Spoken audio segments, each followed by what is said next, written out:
몇 번 제가 여호수아서 말씀을 새벽에 나누면서 여호수아의 말씀을 간단하게 정리를 몇 번 했었는데, 여호수아의 말씀은 네 부분으로 나눠질 수 있습니다. 처음에는 요단강을 건너는 내용으로 시작을 하죠. 요단강을 건너고 나서 그 다음에 있었던 일이 무엇이냐면, 그 요단강 건넌 그 땅, 요단 서편의 땅을 정복하는 그러한 말씀이 나오고 있습니다. 그리고 그 정복하는 일들이 다 끝난 다음에 필요한 것이 무엇이겠습니까?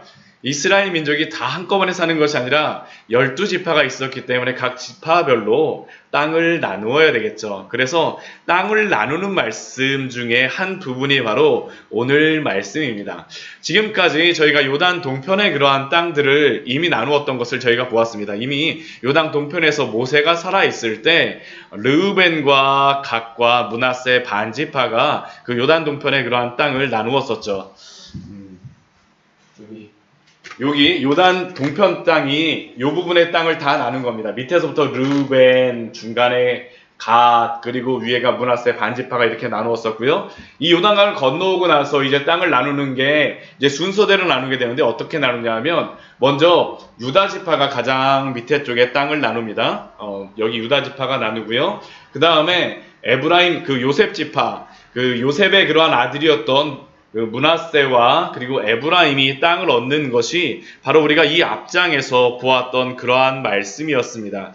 이렇게 두 지파, 그 요단 서편에서 그 유다 지파와 그 요셉 지파라고 하지만 요셉 지파에는 두 지파라고 이야기할 수 있죠. 므낫세와 그리고 에브라임 지파가 땅을 얻었습니다. 그런데 이 땅을 얻었음에도 불구하고 아직까지 남아있는 그러한 지파들이 있죠. 몇 지파가 남아있습니까? 7지파가 남아있습니다. 오늘 말씀서부터 7지파가 땅을 나누는 그러한 말씀이 시작이 됩니다. 오늘 1절 말씀을 보면 이스라엘 자손의 온 회중이 실로에 모여서 거기에 회막을 세웠으며 라고 기록이 되어 있습니다. 이 실로가 어디에 있냐? 그러면 이스라엘 정중앙에 있습니다. 여기 가운데쯤에 있어요. 건너갔고 여기 가운데쯤에 거의 있죠.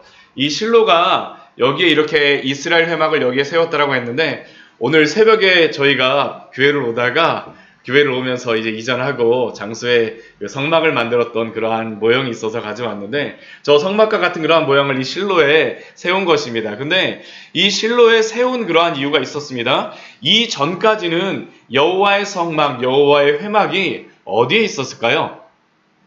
네, 광야서부터 시작해서 이스라엘 12지파 가운데 있었습니다. 이스라엘 12지파의 가운데, 그 가장 앞에 동쪽으로 이렇게 유다 지파를 시작으로 해서 그 사방으로 이렇게 이스라엘 지파가 이렇게 쭉 둘러싸서 있었습니다.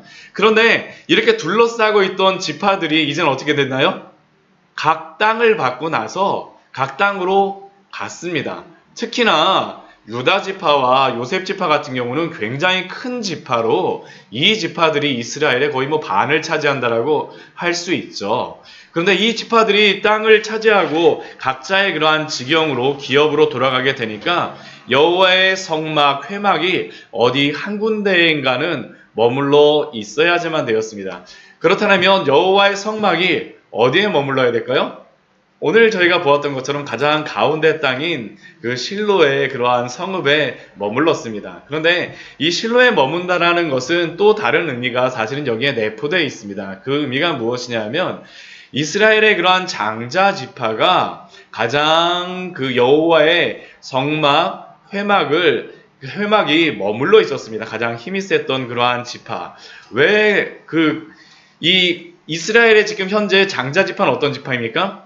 요셉 지파이죠. 또한 그 지파 중에 또한 장자 지파, 장자로서의 그런 역할을 누가 했습니까? 에브라임이 했었죠. 에브라임.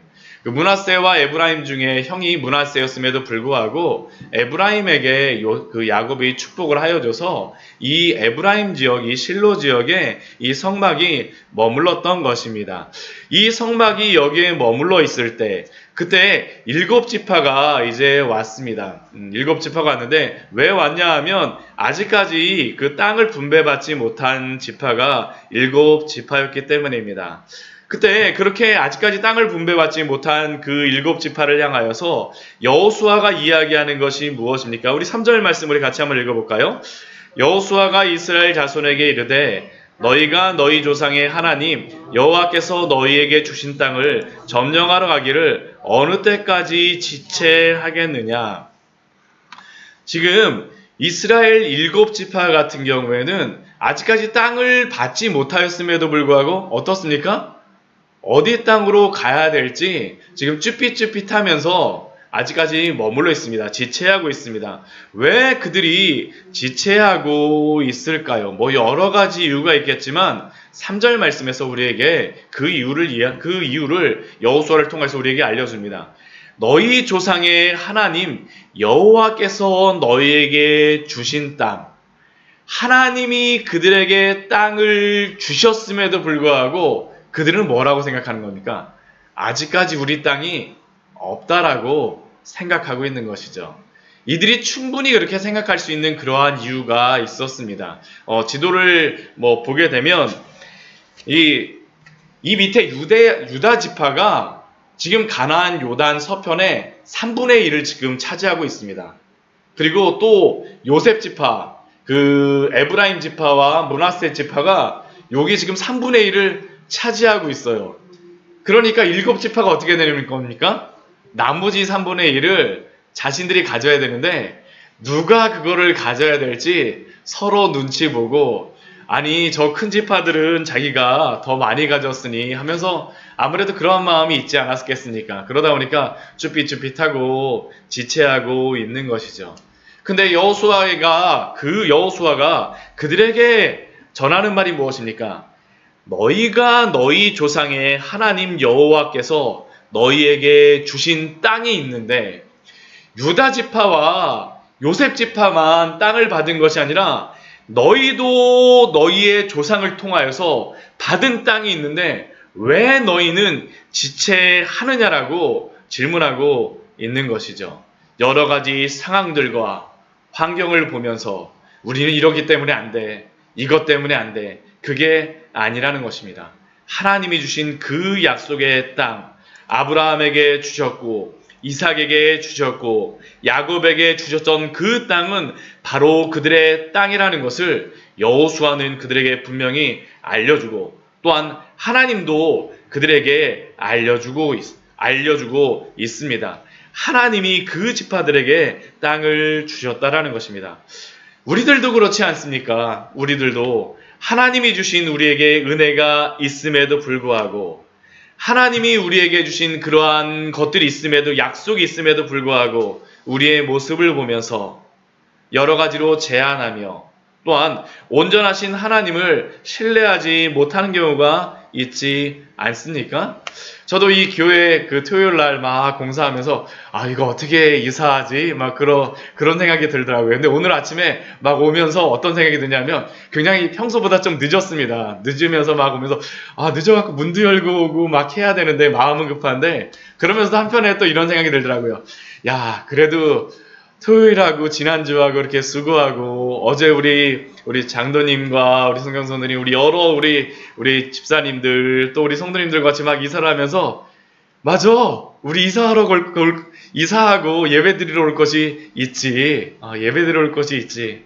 하나님이 우리에게 주신 그러한 곳 좀 늦더라도 상관이 없더라고요. 누가 저희가 가서 문 열면 되니까요. 편하게 올 수 있는 그곳 우리에게도 그렇습니다. 하나님이 우리에게 주신 그곳에 가면 됩니다. 하나님의 약속을 믿고 우리의 발걸음을 내디디시는 우리 귀한 성도님들 되시기를 축원합니다. 하나님이 우리에게 주셨습니다. 이러한 그 땅을 주신 그 땅을 주셨다라고 여호수아가 이야기하고 나서 그 다음에 명령하는 것이 있습니다. 그것이 무엇이냐면 세 사람을 선정하라는 것입니다. 그냥 우리 어떻게 할까 회의하자가 아니라 세 사람 선정해. 어떻게 합니까? 그 다음에 사람을 보내라고 이야기합니다. 그 보낸 사람들에게 또 무엇을 이야기합니까? 그 땅을 7부문으로 나눠서 그 지역에 그 지역을 나눌 테니까 그 세 사람 보낸 사람으로 하여금 지도를 그리라는 것입니다. 왜요? 그 땅을 7부문으로 나누기 위해서요. 그리고 6절 말씀을 보면 그들의 또한 의문을 해소시켜 줍니다. 그 그린 땅을 어떻게 나눕니까? 그 앞부분의 이야기 여호수아가 전하여 줬던 것처럼 우리 하나님 여호와 앞에서 제비를 뽑으리라. 공평하게 나누겠다라는 것입니다. 사람이 어떠한 방법으로 너 여기 갖고 너 여기 갖고 너 여기 갖고가 아니라 공평하게 제비를 뽑음으로 말미암아 그들에게 그 땅을 나누어 주겠다라고 여호수아는 그들에게 약속을 하죠. 그리고 또 7절 말씀에 보면 그 두 가지의 또한 이야기를 합니다. 레위 사람은 그들 중에 분깃이 없습니다. 왜 분깃이 없습니까? 레위 사람들은 각 지파별로 흩어져야 됩니다. 흩어지는 이유가 무엇이겠습니까? 레위 지파들이 흩어짐으로 말미암아 말씀을 나누는 것이죠. 그 이스라엘 백성들은 자기의 땅을 나누지만 그 레위 지파는 무엇을 나누는 것입니까? 하나님의 말씀을 나눔으로 말미암아 그 나머지 지파들이 나머지 백성들이 살아갈 수 있도록 하는 것입니다. 그리고 이러한 것들, 그리고 또 요단 동편에는 세 지파가, 두 지파 반이 땅을 얻었다라고 하고 나서 이러한 기준들을 가지고 땅을 나누는 말씀이 오늘의 말씀입니다. 그래서 9절과 10절 말씀을 보면 7부분으로 그들이 책에 그려서 9절 말씀 보면 실로 진영에 돌아와서 여호수아 앞에 나와서 그 땅을 분배하였다라는 말씀이 오늘의 말씀입니다. 오늘 말씀을 보면서 저희가 한 가지 좀 생각해 보고 싶은 그러한 것이 있습니다. 오늘 이 7지파의 모습을 보면서 우리가 죄의 또 한 부분을 한번 생각해 보았으면 좋겠습니다. 우리는 보통 죄라고 하면 어떤 것을 죄로 다 생각합니까? 하나님 앞에서 하나님의 말씀을 불순종을 하거나 우리가 하나님의 뜻대로 행하지 않은 하나님의 명령을 어긴 것을 죄라고 이야기를 하죠. 그런데 오늘 말씀을 보게 되면 여호수아는 나머지 7지파를 책망하며 왜 너희가 지체하고 있느냐라고 질문하고 있습니다. 그 머뭇거리는 것을 그들에게 말하고 있는 것이죠. 이것은 무엇을 이야기하냐면 그들이 나눌 땅이 있음에도 불구하고 하지 않고 있는 것이죠. 하지 않는 것들. 보통 청교도들은 죄를 두 가지로 나누어서 생각했습니다. 첫 번째는 방금 전에 제가 말씀드린 것 같이 하나님 앞에서 하나님의 율법을 어기고 불순종한 것을 죄로 생각하였고 이것은 보통 우리가 생각하는 그러한 죄죠. 그런데 이 외에도 또 한 가지의 죄를 생각할 수 있는데 그것은 다른 것이 아니라 우리가 행해야 될 것을 행하지 않는 것들. 이 7지파들이 그들이 할 수 있고 순종할 수 있고 땅을 나눌 수 있음에도 불구하고 행하지 않은 것도 하나님 앞에서는 그들의 죄라는 것입니다. 우리에게도 이러한 부분들이 있지 않습니까? 저도 사실은 이러한 부분이 굉장히 연약한 부분인 것 같습니다. 게으름과 여러 가지 상황들로 인하여서 하나님 앞에서 마땅히 행해야 될 것을 행하지 않고 순종하지 않은 그러한 모습들. 오늘 새벽 말씀을 통하여서 만약 그러한 부분들이 있다라면 하나님 앞에서 또한 우리가 행해야 할 것들을 순종하며 나아갈 수 있는 우리의 삶이 되어지기를 소원합니다. 야고보서 4장 15절 말씀에서는 우리에게 이렇게 말씀합니다. 우리 말씀 같이 한번 보도록 할까요? 야고보서 말씀입니다. 야고보서 4장 15절 말씀입니다.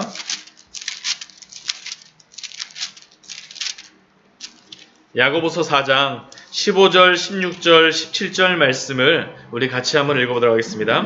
신약성경 375페이지입니다. 야고보서 4장 15, 16, 17절 말씀입니다. 같이 읽겠습니다. 너희가 도리어 말하기를 주의 뜻이면 우리가 살기도 하고 이것이나 저것을 하리라 할 것이거늘 이제도 너희가 허탄한 자랑을 하니 그러한 자랑은 다 악한 것이라. 그러므로 사람이 선을 행할 줄 알고도 행하지 아니하면 죄니라. 우리 야고보 사도는 우리에게 무엇을 말하고 있습니까? 우리가 하나님의 뜻이면 이것도 하고 저것도 할 것입니다 라고 계획대로 세우고 여러 가지 청사진도 세우지만 그리고 그러한 것들을 자랑도 하지만 그것이 무엇입니까? 허탄한 자랑이라는 것입니다. 왜요? 말만 하고 순종하지 않기 때문입니다. 그러므로 사람이 선을 행할 줄 알고도 행하지 아니하면 죄라라고 야고보 사도는 우리에게 말씀하고 있습니다.